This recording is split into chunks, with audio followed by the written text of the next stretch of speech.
Tim kampanye bakal calon presiden Prabowo Subianto kemarin melapor ke Badan Pengawas Pemilu atau Bawaslu. Mereka mengadukan banyaknya kampanye hitam terhadap calon presiden yang mereka usung.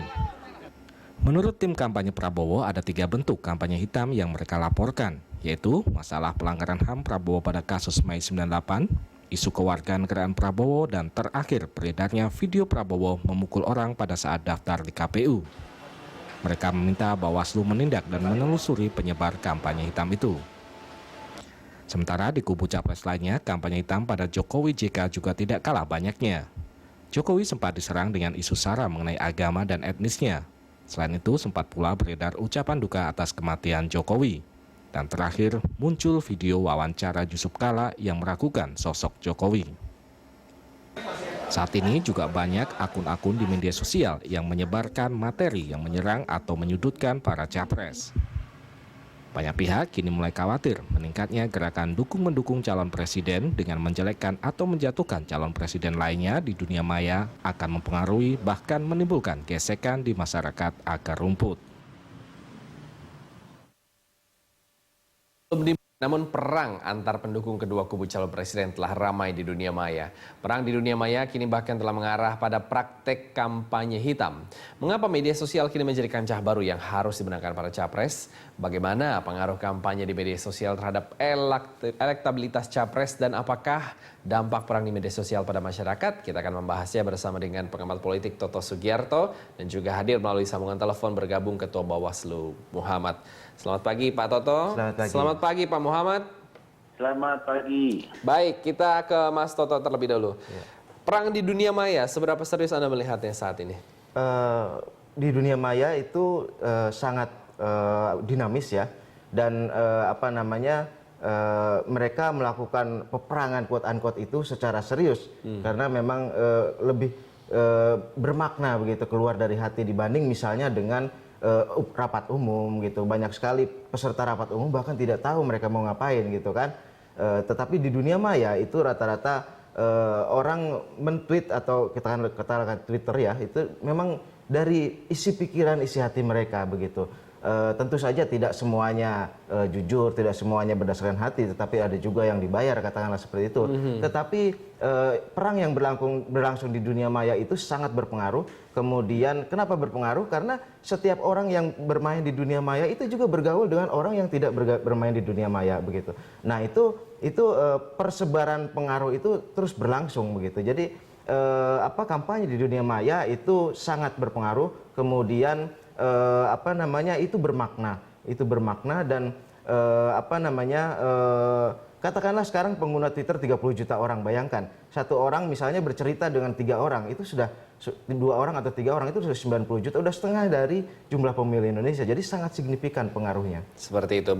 Melihat alurnya saat ini masih wajar atau sudah memprihatinkan? Saya melihat ada juga kampanye-kampanye positif, itu bagus. Kemudian kampanye negatif, menurut saya itu bagus juga. Kampanye negatif itu kan kampanye yang memblow up tentang sisi negatif, tentang kekurangan dari pasangan calon. Dan itu baik.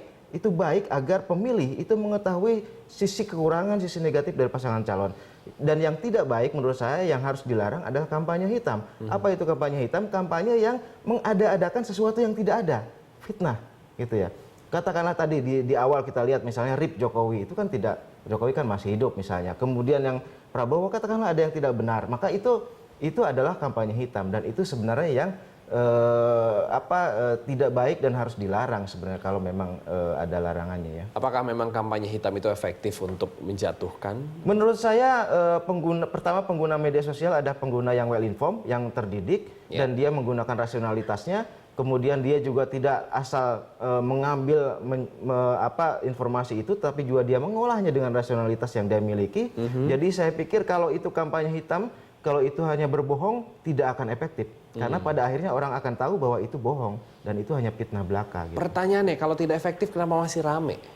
Saya kira begini ya, setiap pendukung itu ingin melakukan sesuatu untuk yang didukungnya gitu. Nah, yang tidak mereka sadari adalah sia-sianya kampanye hitam itu gitu. Mereka membuat foto misalnya dengan kata-kata yang merugikan orang yang tidak dia dukung misalnya, tetapi itu tidak sesuai fakta, ya tidak ada gunanya gitu. Jadi itu hanya upaya orang-orang yang merasa ingin mendukung seseorang itu, atau mungkin ada yang dibayar untuk itu, tetapi yang dia lakukan itu salah karena memang sama sekali tidak berguna gitu. Belum sadar berarti Betul, ya. Baik, Pak Muhammad. Ya, Kemarin tim Capres dari Prabowo melaporkan kampanye hitam ke Bawaslu. Apa tindakan Bawaslu? sebelum sampai ke sana, saya kira penting bagi Bawaslu mengingatkan tentang pengertian kampanye. Kampanye sesungguhnya adalah penyampaian visi misi program dari pasangan calon presiden. Oke. Dari segi definisi seperti itu. Tetapi yang lebih penting adalah hakikat kampanye itu sendiri adalah pendidikan politik bagi masyarakat. Pendidikan politik ini tugas partai politik, tugas setiap orang, tugas stakeholder terkait dengan pemilu. Nah kemarin ada tim ya yang menyampaikan laporan kepada Badan Pengawas Pemilu. Namun bagi Bawaslu, sampai dengan hari ini kita belum punya capres. Sampai dengan hari ini kita belum masuk ke tahapan kampanye. Jadi yang kemarin melapor itu adalah tim baca pres. Oke, Ini tim baca clear pres. dulu ya. Aha. Karena capres itu dalam definisi undang-undang dan PKPU adalah pasangan calon presiden yang dinyatakan memenuhi syarat administrasi dan syarat faktual. Dan itu akan diumumkan oleh KPU pada tanggal 30 Mei besok. Jadi yang melapor itu adalah tim baca pres ya. Terhadap dugaan-dugaan kampanye hitam yang disampaikan oleh oknum.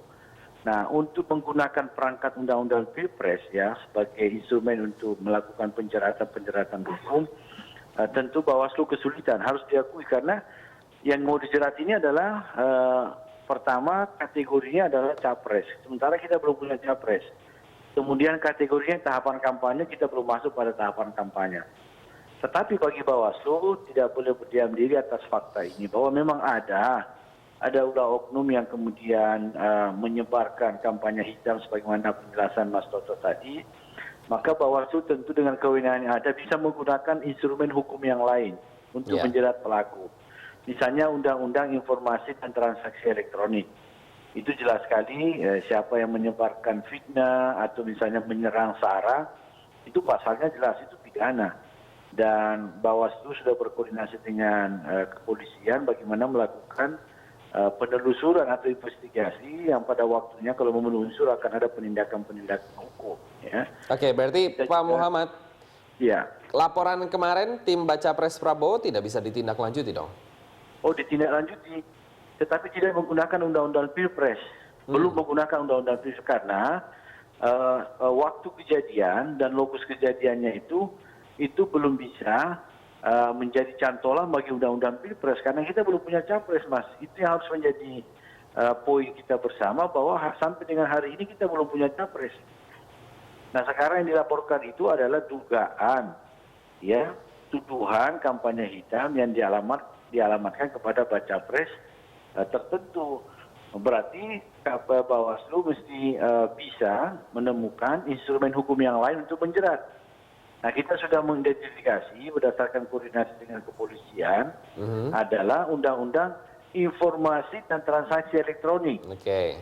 Itu juga jelas pasalnya untuk menjerat. Baik. Demikian, Mas. Oke, kita tahan dulu Pak Muhammad dan juga Pak Toto. Kita akan segera lanjutkan di segmen berikutnya. Dialog di dalam Jurnal Pagi akan segera kembali.